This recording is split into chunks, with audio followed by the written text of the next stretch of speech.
మంత్రివర్యులు, ప్రజాజీవనంలో సుదీర్ఘమైన అనుభవం ఉండి చిన్న వయసులోనే అతిపెద్ద బాధ్యతలను కూడా నిర్వహించి అందరి మన్నలను పొంది ఇవాళ తనకంటూ ఒక ప్రత్యేక గుర్తింపును తీసుకొని పౌర సరఫరాల శాఖ మంత్రిగా కూడా అద్భుతంగా రాణిస్తున్న పెద్దలు శ్రీ నాదెళ్ల మనోహర్ గారికి, శ్రీ సౌరభ్ గౌర్ గారికి, కలెక్టర్ తమీమ్ అన్సారియా గారికి, జేసీ అస్తోజ్ గారికి, డిపిహెచ్ పద్మావతి గారికి, డిఎంహెచ్ఓ విజయలక్ష్మి గారికి, ఈ కార్యక్రమ coordinator nodal officer Sunil Nayak గారికి, మా పార్టీ సహచర కార్యకర్త తిరుపతిరావు గారికి, అదేవిధంగా జనసేన జిల్లా అధ్యక్షులు వెంకటేశ్వరరావు గారికి, వేదిక మీద ఉన్న ముఖ్యులకి, అతి సుందర పట్టణం తెనాలి పట్టణ ప్రముఖులకి, మరీ ముఖ్యంగా చాలామంది మా ఏఎన్ఎం, మా ఆశా, మా అంగన్వాడీ సోదరిమణులు కనిపిస్తున్నారు. అందరికీ నమస్కారం. విద్యార్థులకు శుభాశీస్సులు. మనోహర్ గారు చెప్పారు, కానీ నా బాధ్యత కూడా ఉంది. ఆలస్యానికి మన్నించాలి, ఎందుకంటే రాజకీయ నాయకులు అంటే మాట మీద నిలబడరు, సమయానికి రారు. ఇది ప్రజల్లో భావన. దానికి కారణం ఉంది. కానీ మేము కాస్త క్రమశిక్షణ కలిగిన పార్టీలో నుంచి వచ్చిన వాళ్ళం, క్రమశిక్షణతోనే పెరిగిన వాళ్ళం కాబట్టి కాస్త మనసులో ఎక్కడన్నా సమయానికి వెళ్ళకపోతే, ఇచ్చిన మాటను తప్పుతున్నట్లయితే చాలా అపరాధ భావం ఉంటుంది. అయితే ఇవాళ ఆలస్యంగా రావడానికి ప్రధాన కారణం ఏంటంటే చెప్పారు, క్యాబినెట్లో చాలా ముఖ్యమైన అంశం వచ్చింది. మీ అందరికీ తెలిసిన విషయమే, ఈ కల్తీ నెయ్యి అయితే ఇవాళ క్యాబినెట్లో కొన్ని రిపోర్ట్ల కారణంగా అసలు కల్తీ అంటే నెయ్యి 95% ఉండి 5% కల్తీ ఉంటే దాన్ని కల్తీ నెయ్యి అంటారు. కనీసం 50% నెయ్యి ఉండి 50% కల్తీ ఉంటే దాన్ని కల్తీ నెయ్యి అంటారు. ఇవాళ నాకు కొత్త విషయం తెలిసింది ఏంటంటే నెయ్యే లేదు అని చెప్పి. కాబట్టి దాన్ని కల్తీ నెయ్యి అనడానికే లేదు. ఎందుకంటే 2022లోనే CFTRI అనే ఒక సంస్థ నివేదిక ఇచ్చింది. దాంట్లో విషయాల్ని స్పష్టంగా చెప్తే కూడా ఏ కారణాల వల్ల మరి ఏంటో నేను దాంట్లో పోదలుచుకోలేదు. అన్ని విషయాలు బయటకు వస్తాయి, కానీ ఆ విషయాన్ని బయట తొక్కి అలాగే ఆ నెయ్యి లేని పామాయిల్ ఆయిల్ని సరఫరా చేసి దాంతోనే లడ్డూలు తయారు చేసి ఆ భగవంతుడి ఆ పవిత్ర పుణ్యక్షేత్రం పవిత్రతను తగ్గించడమే కాకుండా కోట్లాది మంది హిందువుల ఆ స్వామివారి భక్తుల మనోభావాలను కూడా దెబ్బతీశారు. అటువంటి సున్నితమైన అంశం మీద కాస్త సుదీర్ఘమైన చర్చ ఉంది కాబట్టి ఆలస్యానికి సహేతుకమైన కారణం ఉందని చెప్పే ప్రయత్నం నేను చేస్తూ ఉన్నాను. ఇవాళ మంచి కార్యక్రమం. ఎందుకు ఈ కార్యక్రమం చేపడుతున్నామంటే, పిల్లల్లో మనకందరికీ తెలుసు సమస్య ఏదో ఉంటుంది, తెలియదు, బయటికి చెప్పరు. కళ్ళు రాసి దృష్టి లోపాలు ఉండొచ్చు, బయటికి చెప్పరు. కళాశాలకు వెళ్తారు, కాస్త బోర్డుకు దూరంగా కూర్చొని ఉంటారు.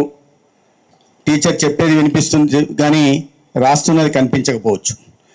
కానీ బయటికి చెప్పరు. చెప్పకపోవడం వల్ల అది నేర్చుకునే ప్రయత్నం చేయలేరు. తద్వారా ఒక రకమైన ఆత్మ న్యూనతాభావానికి గురవుతుంటారు. వాటిని గుర్తించి కేంద్ర ప్రభుత్వం ఈ నరేంద్ర మోడీ గారి నాయకత్వంలో ఈ కార్యక్రమాన్ని, అంత్యత్వ నివారణ కార్యక్రమాన్ని తీసుకురావడం జరిగింది. దాంట్లో భాగంగా మనం టార్గెట్ మన రాష్ట్రానికి 90,000 మంది టార్గెట్, 90,000 మందికి చేయాలి ప్రతి సంవత్సరం. చేస్తున్నాం. పోయిన సంవత్సరం టార్గెట్ని ఇదే విధంగా, ఇవాళ అయితే మనకు 90,000 అయితే 95 చేశాం. అంటే దాదాపు 106% ఎక్కువ ఇవాళ టార్గెట్ చేయడం జరిగింది. పోయిన సంవత్సరం కూడా ఇదే సంఖ్యలో 96,000 చేయడం జరిగింది. అయితే అదనంగా పోయిన సంవత్సరం ఎన్జిఓలను కూడా అనేక మంది ఎన్జిఓలను సంప్రదించి వాళ్ళని కూడా దీంట్లో భాగస్వాములు చేయడం వల్ల పోయిన సంవత్సరం మన టార్గెట్ 90,000 అయితే ప్రభుత్వ పరంగా 96,000 చేస్తే ఎన్జిఓలను కలపడం వల్ల ఇంకొక 90,000 కలిసి మొత్తం కలిసి 189,000 మందికి చేస్తే కేంద్ర ప్రభుత్వం దాన్ని మోడల్గా మిగతా రాష్ట్రాలకు కూడా చూపించడం జరిగింది. ఆంధ్రప్రదేశ్ మోడల్ మీరు కూడా ఫాలో కండి అని చెప్పడం జరిగింది. అది మన కూటమి ప్రభుత్వానికి, చంద్రబాబు నాయుడు గారి నాయకత్వానికి, పవన్ కళ్యాణ్ గారి నాయకత్వానికి ఒక కితాబుగా నేను భావిస్తున్నాను. చిన్న విషయమే కావచ్చు, కానీ ఆ పిల్లల్లో ఆ దృష్టిలోపం ఉన్న వాళ్ళలో గుర్తించి దాదాపు 280 రూపాయలు విలువ చేసే ఒక అద్దాలని ఇస్తున్నాం. తర్వాత మళ్ళీ ఏదైనా సమస్య ఉంటే కూడా మళ్ళీ అప్రోచ్ అవుతే మళ్ళీ దాన్ని రీప్లేస్ చేసే ఏదైనా కంటి సమస్యలు కానీ లేదా రిఫ్రాక్టివ్ ఎర్రర్స్ కానీ ఉంటే పిల్లల్ని వాళ్ళని గుర్తించి ఈ విధంగా కార్యక్రమం చేస్తున్నాం. ఇది ఒకటి మాత్రమే కాదు, ఇవాళ ఇప్పుడే చిన్న కార్యక్రమం ఆర్బీఎస్కే గురించి కలెక్టర్ గారు ప్రస్తావించారు. రాష్ట్రీయ బాల స్వాస్థ్య కార్యక్రమం అని చెప్పి కేంద్ర ప్రభుత్వ కార్యక్రమం ఉంటే దాంట్లో అంగన్వాడీలో ఉంటున్న పిల్లలు 6 నెలల పిల్లల నుంచి పాఠశాలల్లో చదువుతున్న వాళ్ళు, కళాశాలల్లో చదువుతున్న 18 సంవత్సరాల వారి దాకా దాదాపు 76 లక్షల మంది టార్గెటెడ్ పాపులేషన్కి ఈ ఆర్బీఎస్కే పరీక్షలు చేస్తున్నాం. దీంట్లో కారణంగా 4 Ds అంటారు దాన్ని. Diseases, defects at birth, diseases, deficiencies, deformities, వీటిని గుర్తించి ఆ 4 Dలు ఆ రోగాలే భవిష్యత్తులో 44 రోగాలకు కారణమవుతాయి. కాబట్టి వాటిని ఆ వయసులోనే గుర్తించిన దాని వల్ల మన రాష్ట్రంలో 76 లక్షల మందికి మనం 35 లక్షలు స్క్రీనింగ్ చేసి గుర్తించాం. దాంట్లో 45,300 మందికి ఏదో ఒక చిన్న సమస్య ఉంది. వాళ్ళని మళ్ళీ మనం ప్రతి 34 డిస్ట్రిక్ట్ ఎర్లీ ఇంటర్వెన్షన్ సెంటర్స్ ఉన్నాయి. అక్కడ క్లెఫ్ట్ కానీ లేదా క్లెఫ్ట్ కానీ క్లబ్ ఫుట్ కానీ ఇట్లాంటివి ఉంటే వాటిని సరి చేస్తున్నాం. మీరు ఆశ్చర్యపోతారు, పిల్లలకి 1 సంవత్సరం పిల్లలకి నడవలేని పిల్లలు, కారు పూర్తిగా వంకర తిరిగిన పిల్లలు అక్కడ చేరిన తర్వాత 1 సంవత్సరంలో నడవడం మొదలు పెడుతున్నారు, 2వ సంవత్సరానికి పరిగెత్తడం మొదలు పెడతారు. అటువంటి పిల్లలు చూసినప్పుడు చాలా సంతోషం వేస్తుంది, చాలా సంతృప్తి, అరే ఈ జీవితానికి ఒక సార్థకత కలిగిందిరా అనిపిస్తుంది. క్లెఫ్ట్ తెలుసు మీకు, పెదవులు చీలిపోయి ఉంటాయి, వాటిని సర్జరీ చేస్తున్నాం, నార్మల్ లాగా చేయగలుగుతున్నాం. గతంలో ఈ పరిస్థితులు లేక ఆ పిల్లలు అలాగే పెరిగి స్కూల్లో మిగతా పిల్లలు విద్యార్థులు వాళ్ళని ఎగతాళి చేయడం లేదా పెళ్లి వయసు వచ్చిన తర్వాత పెళ్లి కాలేని అనేక రకాల సమస్యలు ఉండేది. అది ఒక సామాజిక అంశంగా ఉండేది. ఇవాళ ఆ పరిస్థితిని తరదిద్ది 34 DACల్లో వారికి సరైన ఇది చేస్తున్నాం. భవిష్యత్తులో వారు ఆ రోగాలను పడకుండా కాపాడడమే కాకుండా ఈ పరీక్షలు స్క్రీనింగ్ చేసిన ప్రతి పిల్లవాడికి కానీ ఆ పాపకు కానీ ఈ ఎలక్ట్రానిక్ హెల్త్ రికార్డును కూడా జనరేట్ చేసే ప్రయత్నం చేస్తున్నాం. అంటే రాబోయే రోజుల్లో ఎక్కడైనా ఎవరైనా ఐడిని కొట్టేసి ఆ పిల్లోడి వివరాలు చూస్తే ఆ పిల్లోడి సమస్య ఏముంది, 6 నెలల వయసులో పరీక్షలు చేసినప్పుడు ఏం సమస్య వచ్చింది, 2 సంవత్సరాల వయసు వచ్చిన తర్వాత ఏ సమస్య వచ్చింది, ఇవాళ 10 సంవత్సరాలు అయింది, 7వ సంవత్సరంలో ఏం సమస్య ఉండింది, ఏ మందులు వాడారు, ఏ రకమైన పరీక్షలు నిర్వహించారు అనే విషయాన్ని కూడా పూర్తిగా రికార్డ్ చేస్తున్నాం, డిజిటలైజ్ చేస్తున్నాం. భవిష్యత్తులో ఒక ఆరోగ్య సంరక్షణ పిల్లల్ని ఈ 6 నెలల వయసు నుంచే వారిని కాపాడుకునే ప్రయత్నం ఈ ఆర్బీఎస్కే ద్వారా చేస్తున్నాం. తర్వాత ఇప్పుడు అనీమియా గురించి కూడా ప్రస్తావనించారు. అనీమియా చాలా పెద్ద సమస్యగా ఉంటుంది. మన రాష్ట్రంలో ఈ యుక్త వయసులో ఉంటున్న పిల్లలు 9 సంవత్సరాల నుంచి 19 సంవత్సరాల్లో ఉంటున్న పిల్లలు, ప్రధానంగా అమ్మాయిలు ఇవాళ 33 నుంచి 35% అనీమియాతో బాధపడుతున్నారు. అదేవిధంగా బాలింతలు 51% అనీమియాతో బాధపడుతున్నారు. దానికోసం మళ్ళీ కేంద్ర ప్రభుత్వానికి సంబంధించిన RKSK రాష్ట్రీయ కిషోర్ స్వాస్థ్య కార్యక్రమంలో పిల్లలకి ఈ ఐరన్ ఫోలిక్ యాసిడ్ ఇవ్వడం, దానికి పిల్లల్ని పీర్ ట్యూటర్స్గా తయారు చేసి 80,000 మంది పిల్లల్ని పీర్ ట్యూటర్స్గా ట్రయల్ చేశాం. 19,000 మంది టీచర్లని ట్రైనింగ్ ఇవ్వడం జరిగింది. దాని కారణంగా వాళ్ళే ఆ కళాశాలల్లో వారానికి ఒకసారి ఐరన్ ఫోలిక్ యాసిడ్ ట్యాబ్లెట్ తీసుకోవాలి. దాంట్లో భాగంగా ఇవాళ 9 లక్షల మందికి పైగా మన మాత్రల్ని సరఫరా చేస్తున్నాం. అదేవిధంగా ఈ నాప్కిన్స్ కూడా, శానిటరీ నాప్కిన్స్ కూడా 18 లక్షల మంది స్కూళ్ళల్లో సరఫరా చేస్తున్నాం. ఈ అనీమియాను తగ్గించడం కోసం ఈ ప్రయత్నాలు ఐరన్ ఫోలిక్ యాసిడ్ టాబ్లెట్స్ ఇవ్వడమే కాకుండా ఇప్పుడే ప్రస్తావించారు, ఒకవేళ పోషకాలతో కూడిన పౌష్టికాహారాన్ని కూడా ఇవాళ మిడ్ డే మీల్ పరంగా పిల్లలకి ఇచ్చేసి అనీమియా బారిన పడకుండా వారిని కాపాడుకునే ప్రయత్నం కూడా ఇవాళ రాష్ట్రంలో జరుగుతోంది. ప్రధానంగా ఇప్పుడు ఒక HPV వ్యాక్సిన్ గురించి కూడా మనోహర్ గారు ప్రస్తావించారు. HPV వ్యాక్సిన్ ఇవాళ దేశంలో గతంలో మనం చూస్తే మనకి టీబీ కానీ లేకుంటే లెప్రసీ కానీ ఇట్లాంటి సంక్రమిత వ్యాధులు ఇబ్బందులుగా ఉండేవి. ఇవాళ వాటి గురించి పెద్దగా ఆందోళన చెందాల్సిన అవసరం లేదు. నాన్ కమ్యూనికబుల్ డిసీజెస్ ఏవైతే ఉన్నాయో, అసంక్రమిత వ్యాధులు, అవి ప్రధానంగా మనకు పెద్ద సవాలుగా మారిన నేపథ్యంలో వాటిని అన్నింటినీ గుర్తించాం. 10 రకాల 80% డిసీజ్ బర్డన్ ఉంటున్న 10 రకాల వ్యాధులను గుర్తించాం. హైపర్ టెన్షన్ కానీ, డయాబెటీస్ కానీ, CVD కానీ, CKD కానీ, COPD కానీ, లేకుంటే క్యాన్సర్ కానీ, లేదా మెంటల్ హెల్త్ ఇష్యూస్ కానీ, ఇటువంటి వాటిని గుర్తించి జిల్లాల వారీగా మ్యాపింగ్ చేశాం. ఏ జిల్లాలో హైపర్ టెన్షన్ కేసులు ఎక్కువ ఉన్నాయి, ఏ జిల్లాలో క్యాన్సర్ కేసులు ఎక్కువ ఉంటున్నాయి, ఏ జిల్లాలో తక్కువ ఉన్నాయి, ఏ జిల్లాలో మ్యాపింగ్ చేసాం. దానికి అనుగుణంగా రాబోయే రోజుల్లో ఈ ఇన్ఫ్రాస్ట్రక్చర్ కానీ, లేదా HR డిప్లాయ్మెంట్ కానీ, లేదా ఆ జిల్లా ఆ పాపులేషన్ టార్గెట్ చేసుకుంటూ తీసుకోవాల్సిన చర్యల గురించి కూడా ప్రధానంగా దృష్టి పెడుతున్నాం. క్యాన్సర్ గురించి ఎందుకు మాట్లాడుతున్నానంటే, ప్రధానంగా క్యాన్సర్ ఎంత మహమ్మారిలో తెలుసు మనకు క్యాన్సర్ బారిన పడిపోతే చనిపోతామని భావన ఉంది. అది నిజం కాదు. 60% క్యాన్సర్లు నివారించడానికి అవకాశం ఉంది. అది నివారించవచ్చు. దాని మీద అవగాహన కల్పించాల్సిన అవసరం ఉంది. రేపు వరల్డ్ క్యాన్సర్ డే. పోయిన సంవత్సరం ఇదే రోజు వరల్డ్ క్యాన్సర్ డే రోజు నేను ఒంగోలు జిల్లాలో ఉన్న కలెక్టర్ గారు ఉన్నారు. ఒక క్యాన్సర్ సర్వైవర్గా ఉంటున్న సినిమా యాక్ట్రెస్ గౌతమి గారిని తీసుకొచ్చి ఈ అవేర్నెస్ ప్రోగ్రామ్ని రాష్ట్ర వ్యాప్తంగా చేపట్టే కార్యక్రమం చేశాను. 2 రోజుల క్రితం నేను విశాఖపట్నం నుండి వ్యాకతాన్ని నిర్వహించి దాదాపు 6,000 మంది విశాఖపట్నంలో 6 గంటలకే వాళ్ళు వ్యాకతాలు ఇవన్నీ అవగాహన కల్పించడం. అవగాహన ఎందుకు కల్పిస్తున్నాం? ప్రాథమిక దశలో వాటిని అవగాహన ఒకటి నివారించడానికి, రెండోది ప్రాథమిక దశలో గుర్తించడానికి. ప్రాథమిక దశలో గుర్తించడానికి మనం ఏం చేస్తున్నాం? ప్రభుత్వం ఈ దేశంలో ఏ రాష్ట్రం చేయని విధంగా మన రాష్ట్రంలో క్యాన్సర్ కి ఉచిత స్క్రీనింగ్ పరీక్షలు నిర్వహిస్తున్నాం. 3 రకాల ఓరల్ క్యాన్సర్, ఎందుకంటే దాదాపు 40 నుంచి 50% నోటి సంబంధిత క్యాన్సర్లు వస్తుంటాయి. టొబాకో తిన్నారు, లేదా అది ఖైనీలు తిన్నారు, లేదా పాన్ పరాగ్ తిన్నారు, వీటి కారణంగా. అందుకని ఉచితంగా ఓరల్ క్యాన్సర్ కి పరీక్షలు నిర్వహిస్తున్నాం. 18 సంవత్సరాలు నిండిన ప్రతి ఒక్కరి మగ ఆడ అందరికీ ఓరల్ క్యాన్సర్ పరీక్షలు.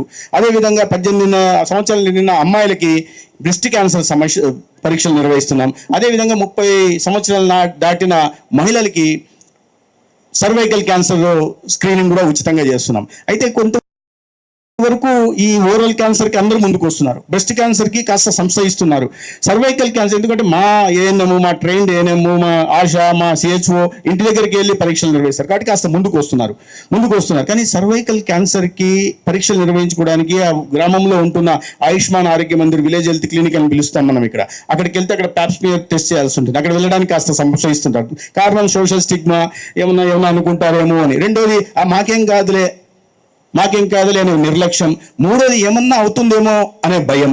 కాబట్టి వీటిని అధిగమించి ముందుకు రావాల్సిన అవసరం ఉంది. ముందుకు వచ్చి పరీక్ష నిర్వహించుకుంటే దాని తర్వాత మనం చికిత్స అందించవచ్చు. దీనికోసం 18,000 మంది మన హెల్త్ ప్రొఫెషనల్స్ని ట్రైనింగ్ ఇవ్వడం జరిగింది. కింద నుంచి ఆశాల దగ్గర నుంచి, ఏఎన్ఎం దగ్గర నుంచి, సిహెచ్ఓ దగ్గర నుంచి, మెడికల్ ఆఫీసర్ల దగ్గర నుంచి 555 మంది స్పెషలిస్ట్ దగ్గర నుంచి 155 మంది సూపర్ స్పెషలిస్ట్ దాకా చేసి వీళ్ళని ముందు గ్రామాల్లో పరీక్షించిన తర్వాత మళ్ళా కన్ఫర్మేటరీ టెస్ట్ కోసం ఈ పెద్ద ఆసుపత్రులకు పంపడం జరుగుతుంది. పెద్ద ఆసుపత్రిలో 2 రోజుల పాటు వీటి కోసం గ్రీన్ ఛానల్ పెట్టాం. 222 పేరుతో బ్రాండింగ్ చేస్తూ స్పెషల్ వార్డులను పెట్టాం. అక్కడికి వెళ్ళి వెయిట్ చేయాల్సిన అవసరం లేకుండా వాటిని గుర్తించి పనిచేస్తాం. ఇవాళ మనం 4,10,00,000 మంది టార్గెటెడ్ పాపులేషన్కి ఉచిత స్క్రీనింగ్ పెట్టడానికి మొదలు పెడితే ఇవాళ 1,39,00,000 మందికి చేసాం. ఇవాళ 1,39 మంది స్క్రీనింగ్ చేశాం. దాంట్లో దాదాపు ఒక 104 ఓరల్ క్యాన్సర్ వచ్చాయి, 98 బ్రెస్ట్ క్యాన్సర్ వచ్చాయి, 58 సర్వైకల్ క్యాన్సర్ వచ్చాయి. ప్రతిరోజు మన దేశంలో 1,600 మంది సగటున క్యాన్సర్తో చనిపోతున్నారు. దాంట్లో 200 మంది సర్వైకల్ క్యాన్సర్తో చనిపోతున్నారు. నేను భయపెట్టడానికి చెప్పట్లా. పోయిన సంవత్సరం అయితే ICMR రిపోర్ట్ ప్రకారం 15,60,000 మందికి కొత్తగా క్యాన్సర్ వస్తే దాంట్లో 8,70,000 మంది చనిపోయారంటే ఎంత తీవ్రత ఉందో మనం అర్థం చేసుకోవాల్సింది. అందుకని దానికి ఆందోళన చెందాల్సిన అవసరం లేదు. ఇవాళ ప్రజా ఆరోగ్యానికి సంరక్షణకి పెద్దపీట వేస్తున్న ప్రభుత్వం ఉంది. ఉచితంగా పరీక్షలు నిర్వహిస్తుంది. మనం వెళ్ళాలా, పరీక్షలు నిర్వహించుకోవాలా, రాకపోతే మంచిది, ఏమి లేకపోతే మంచిది. లేదా ఎక్కడన్నా సస్పెక్టెడ్ కేసెస్ వచ్చిందంటే వెంటనే కన్ఫర్మేటరీ టెస్ట్ చేసుకోవాలా. కన్ఫర్మేటరీ టెస్ట్ చేస్తే మేము ఉచితంగానే ప్రభుత్వం ఎంత ఖరీదైనా మీకు 25 లక్షల దాకా ఎంత ఖరీదైన రోగానికైనా చికిత్స ఉచితంగా అందించే ప్రయత్నం వాళ్ళ ప్రభుత్వం చేస్తూ ఉంది. కాబట్టి వీటిని సద్వినియోగం చేసుకోవాలా, అవగాహన కల్పించుకోవాలా, మన చుట్టుపక్కల వాళ్ళకి కూడా చెప్పాలా. పిల్లలు కూడా ఉన్నారు, పిల్లలు కూడా వీటిని ఇంట్లో వాళ్ళకి చెప్పి పరీక్ష చేసుకోమని. మీ పిల్లలంతా అమ్మా నాన్నలు దగ్గరికి వెళ్దాం పద హాస్పిటల్కి వెళ్ళి పరీక్ష చేసుకుందాం, ఉచితంగా చేస్తున్నారు. మంచిది, ఏం కాకపోతే సంతోషం, కుటుంబం సంతోషంగా ఉండాలా. ఒకేలా తెలియక ఏ కారణం చేతనే దాన్ని పడితే ఆ ప్రభావం కుటుంబం మీద ఉంటుంది. ఒక ప్రాణం 3వ స్టేజ్లోనో 4వ స్టేజ్లో గుర్తిస్తే ఏమొస్తుంది? మనం ఏదో సామెత ఉంది కదా, ఆకులు కాలిన తర్వాత చేతులు కాలిన తర్వాత నేను ఇంకా CFTRI రిపోర్ట్ మీద ఆ షాక్లోంచి ఇంకా తేరుకోలేదు. నేను నెయ్యి లేకుండా నెయ్యి అన్నాడే దాంట్లో ఉన్నా నాకు ఇప్పటికీ చేతులు కాలిన తర్వాత ఆకులు పట్టుకున్న చందంగా ఉంటుంది. అందుకని ఆ పరిస్థితి రాకుండా గుర్తించి మనం ముందే పరీక్షలు నిర్వహించుకోవాల్సిన 3rd స్టేజ్ 4th స్టేజ్ ఉంటే కాపాడలేం. అదే ప్రాథమికంగా గుర్తించామనుకోండి, సరైన చికిత్స అందొచ్చు, ప్రాణాలను కాపాడుకోవచ్చు. 60% క్యాన్సర్ రోగాల్ని నివారించుకోవడానికి అవకాశం ఉంది. దాంట్లో తర్వాత మొదటి దశల్లోనే మనం 1-2 దశల్లో గుర్తిస్తే ప్రాణాలను కాపాడుకోవచ్చు. లేదు అనుకుంటే 3rd 4th స్టేజ్ అంటే చాలా కష్టం అవుతుంది, అసాధ్యం కూడా కావచ్చు. కాబట్టి ఈ అవగాహన కల్పించుకొని ప్రభుత్వం పదే పదే ప్రజల్లోకి చెప్తోంది. బట్ మనం కాస్త ముందుకు రావాల్సి ఉంది. ఆ సామాజిక రుగ్మత ఏదైతే ఉందో ఆసుపత్రికి వెళ్ళి పరీక్ష చేసుకోవాలంటే కాస్త సంశయించేది, ఆ సంశయంలోంచి బయటికి రావాల్సిన అవసరం ఉంది. ఇంకోటి మిత్రులు, మనం ఇంకో కార్యక్రమాన్ని కూడా ఇవాళ స్టెమీ అని సెగ్మెంట్ ఎలివేటెడ్ మయోకార్డియల్ ఇన్ఫెక్షన్ కార్యక్రమాన్ని తీసుకొచ్చాం, రాష్ట్రంలో చేస్తున్నాం. ఇదేంటిది అంటే గుండె జబ్బుల కారణంగా కూడా అనేక మంది చనిపోతున్నారు. ఆ గోల్డెన్ అవర్ లో మనం చికిత్స అందిస్తే ప్రాణాలు కాపాడుకోవచ్చు. అంటే మనం ఈ కేంద్ర ప్రభుత్వ సహకారంతో నడుస్తున్న ఈ కార్యక్రమానికి నాకు చాలా గర్వంగా చెప్తాను నేను. మన ఈ తెనాలి ఆసుపత్రిలో కూడా 87 మందికి దానికి ఒక్కో దానికి ఆ గోల్డెన్ అవర్ లో ఆసుపత్రికి రాగలిగితే దానికి టెనెక్టోప్లేజ్ అని ఒక ఇంజెక్షన్ ని 40,000 ఖరీదు చేసే ఇంజెక్షన్ ని ఉచితంగా ఇస్తున్నాం. ఉచితంగా ఇచ్చిన తర్వాత మళ్ళీ నెట్వర్క్ హాస్పిటల్కి వెళ్ళేసి కావాల్సిన సర్జరీ చేయాల్సి వస్తే సర్జరీ చేస్తాం. దాని ముందు తంబోలిసిస్ అని చేస్తాం, చేసి ఇంజెక్షన్ ఇస్తాం. ఇంజెక్షన్ ఇచ్చిన తర్వాత వాళ్ళని స్టెబిలైజ్ చేసిన తర్వాత పెద్ద ఆసుపత్రికి వెళ్ళి చేసుకోవచ్చు. ఆ గంటలో ప్రాణాలను కాపాడవచ్చు. 87 మందికి మనం స్టెమీ ఇంజెక్షన్ ఇస్తే గుంటూరు మన తెనాలి ఆసుపత్రిలో దాంట్లో 85 మంది ప్రాణాలను నిలబెట్టగలిగాం. రాష్ట్ర వ్యాప్తంగా 4,382 మందికి మనం ఈ టెనెక్టోప్లేజ్ ఇంజెక్షన్ ఇస్తే 4,200 మంది ప్రాణాలను నిలబెట్టగలిగాం. అంటే అది కూడా నాకు చాలా సంతృప్తికరంగా ఉంది. అసలు గాల్లో 1 అవర్లో రాకపోతే ఇవాళ అవగాహన కలుగుతుంది, వెళ్తున్నారు, హాస్పిటల్కి వెళ్తున్నారు, తీసుకుంటున్నారు. మరింత అవగాహన కలుపుకొని ప్రభుత్వం అందిస్తున్న ఈ సహకారాన్ని కూడా, ఎందుకంటే ప్రభుత్వానికి ముఖ్యంగా కావాల్సింది ఏంటి, ప్రజల ఆరోగ్యం చాలా ముఖ్యమైనది, తర్వాత విద్య అందించడం. ఆ రెండు సమర్థవంతంగా ఇవాళ కూటమి ప్రభుత్వంలో జరుగుతూ ఉన్నాయి. మిగతా అన్ని కూడా జరుగుతున్నాయి, నేను మిగతా జరగట్లేదు లేదు. ఇప్పుడు మనోహర్ గారు మంత్రి అయిన తర్వాత అందరికీ ఉన్నట్టే అందరి మంత్రులు మేమంతా పోటీ ఉండేది. మాకు మీ మీద అప్పు ఎంత ఉంది, నా మీద ఎంత అప్పు ఉంది, మీ మీద ఎంత అప్పు ఉంది అని అప్పులు ఇది నడిచేది. వారి మీద కూడా చాలా బకాయిలు ఉంటే ఆ బకాయిలన్నీ చెల్లించి ఇవాళ రైతుల దగ్గర ధాన్యం సేకరించి 48 గంటలు అని చెప్పి 24 గంటల్లోనే వాళ్ళ అకౌంట్లోకి వేసేస్తున్నారు. 24 గంటల్లోనే అకౌంట్లోకి వేస్తున్న గతంలో మీకు తెలుసు ఎలా తరలిపోయే, ఇవాళ వాటిని చెక్ పెట్టడం జరిగింది. సమర్థవంతంగా అన్ని మంత్రిత్వ శాఖలు జరుగుతాయి. అయితే ప్రజలతో నేరుగా సంబంధం ఉంటున్నవి, అన్ని వర్గాలతో సంబంధం. విద్య అనేది ప్రతి ఒక్కరికి, వాళ్ళు ఏ మతమైనా, ఏ కులమైనా, ఏ వర్గమైనా, భౌగోళికంగా ఏ ప్రాంతంలో ఉన్న వాళ్ళందరికీ సంబంధం. ఇక ఆరోగ్యం అయితే ఈ రాష్ట్రంలో ఉంటున్న 5,30,00,000 మందికి కూడా సంబంధించిన విషయం. కాబట్టి వీటిలో కూడా అద్భుతమైన ప్రగతి నిరంతరం ముఖ్యమంత్రి గారు కూడా సమీక్షలు నిర్వహిస్తూ వాటి మీద ఆదేశాలు ఇవ్వడం, మార్గదర్శనాలు ఇవ్వడం జరుగుతుంది. అదే విధంగా కేంద్ర ప్రభుత్వం నుంచి కూడా అద్భుతమైన సహకారం అందుతుంది. గ్రామాల్లో నేషనల్ హెల్త్ మిషన్ కింద గ్రామాల్లో ఈ ఆయుష్మాన్ ఆరోగ్య మందిరాలు పెట్టి ఒక 3,000 మంది జనాభాకి ఒక ఆయుష్మాన్ ఆరోగ్య మందిరం పెట్టి ఒక్కొక్క వ్యక్తి ఆరోగ్యం గురించి చూసుకోవడం కోసం ఒక కమ్యూనిటీ హెల్త్ ఆఫీసర్ని నియమించి తర్వాత కింద ఏఎన్ఎం 3-4 ఆశా వర్కర్లు ఇంటి దగ్గరికి వెళ్ళి వారి గురించి చూడడం, బీపీ ఉందా వచ్చి పరీక్ష చేయడం, డయాబెటీస్ ఉందా పరీక్ష చేయడం, దానికి కావాల్సిన మందులు ఇవ్వడం, ఇతరత్రా ఉంటే చేయి పట్టుకుని తీసుకెళ్లి పిఎస్సికి తీసుకెళ్లడం, పిఎస్సిలో చూపించిన తర్వాత మళ్ళీ కావాలంటే డిస్ట్రిక్ట్ హాస్పిటల్ తీసుకోవడం, పెద్ద ఆసుపత్రికి తీసుకెళ్లే ప్రయత్నం చేస్తున్నాం. గతంలో అవి నిర్మించకపోతే, భవనాలు నిర్మాణం కాకపోతే మన ప్రభుత్వం వచ్చిన తర్వాత PM Ayushman Bharat health infrastructure machine కింద 1,200 కోట్లను అదనంగా తెచ్చుకోగలిగాం. అదేవిధంగా 15th ఫైనాన్స్ కమిషన్ కింద రాష్ట్రంలో దేశంలో ఒకే ఒక రాష్ట్రం 15th ఫైనాన్స్ కమిషన్ కింద పూర్తి అన్ని ఇన్స్టాల్మెంట్ తెప్పించుకుందంటే అది ఆంధ్రప్రదేశ్ మాత్రమే. ఆంధ్రప్రదేశ్ 567 కోట్లు మొన్ననే వచ్చాయి. వీటి కారణంగా సివిల్ వర్క్స్ గ్రామాల్లో ఏవి ఉన్నాయి వాటిని అన్ని పూర్తి చేసి వివిధ దశల్లో ఆగిపోయాయి, పునాదుల దగ్గర ఆగిపోయాయి, కొన్ని 3 అడుగులు గోడ కట్టి ఆపేశారు. వీటినన్నింటినీ 4,500 విలేజ్ హెల్త్ క్లినిక్లని రాష్ట్ర వ్యాప్తంగా రాబోయే 6 నుంచి 8 నెలల్లో నిర్మించి గ్రామాల్లో ఆరోగ్య సంరక్షణ చేసే బాధ్యత కూడా ప్రభుత్వం తీసుకుంటే, ఇవన్నీ కాకుండా మీరు వినింటారు ఈ హెల్త్ ఇన్సూరెన్స్ కూడా, యూనివర్సల్ హెల్త్ ఇన్సూరెన్స్ గురించి మాట్లాడుతున్నాం మనం.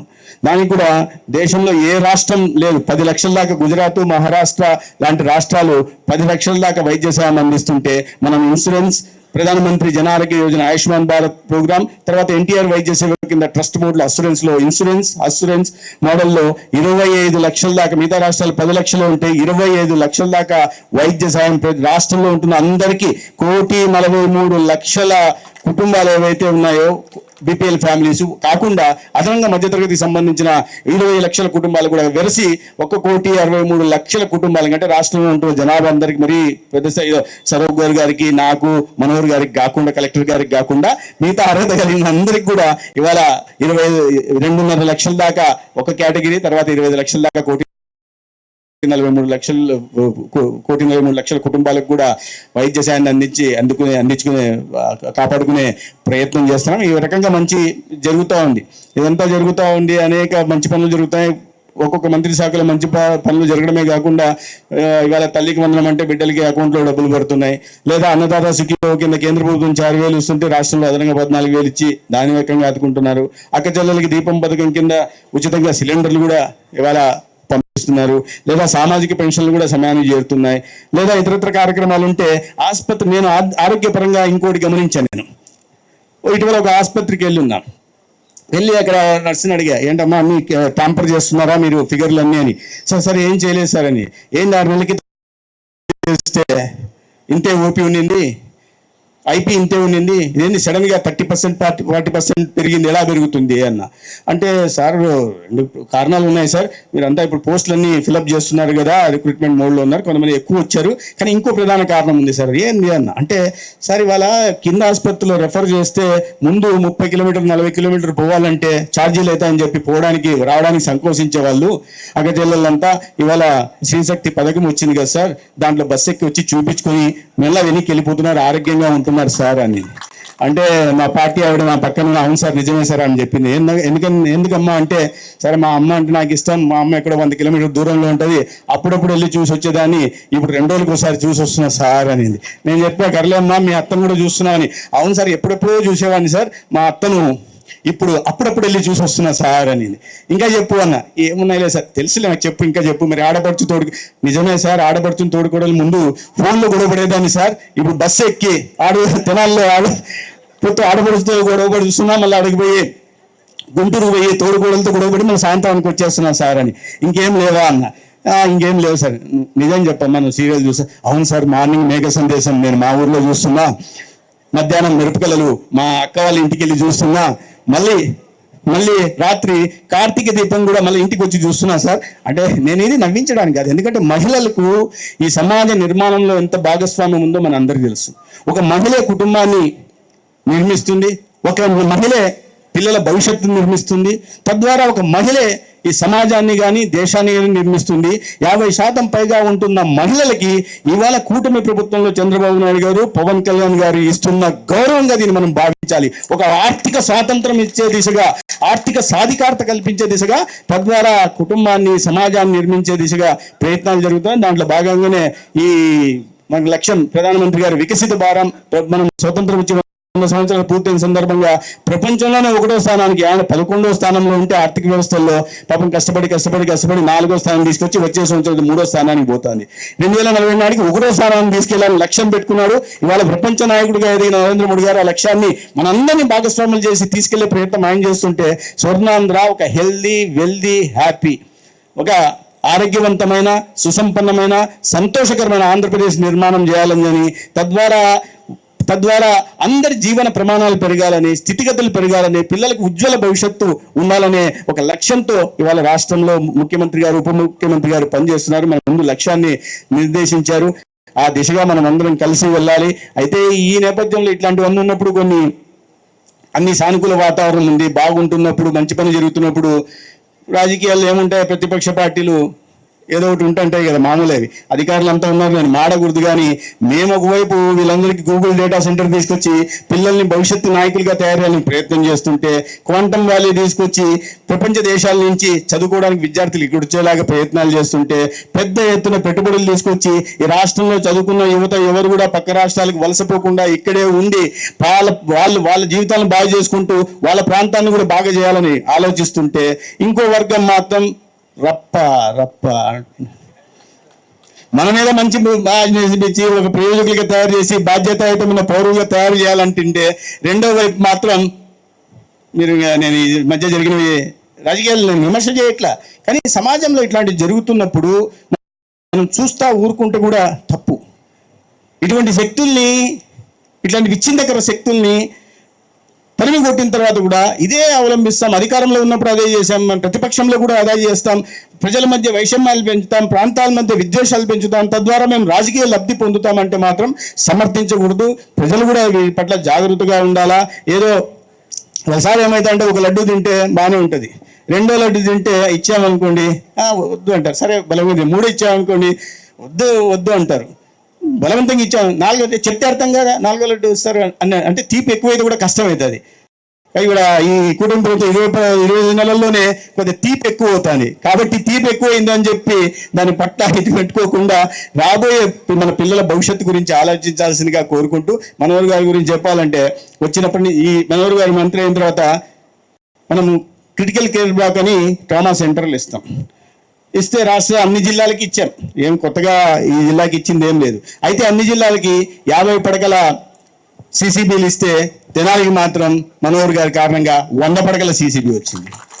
100 పడకల CCB వచ్చింది. మొన్న ఆయుష్ని మళ్ళీ పునరుద్ధరించే దిశగా ప్రయత్నాలు మొదలుపెట్టి 5 ఆసుపత్రులు ఇస్తే దాంట్లో ఇంటిగ్రేటెడ్ ఆయుష్ హాస్పిటల్ అంటే ఆయుర్వేద, హోమియో, సిద్ధ, యునాని, ఇవి యోగా వీటికి సంబంధించి 50 పడకల ఆసుపత్రి తెనాలికి వచ్చింది.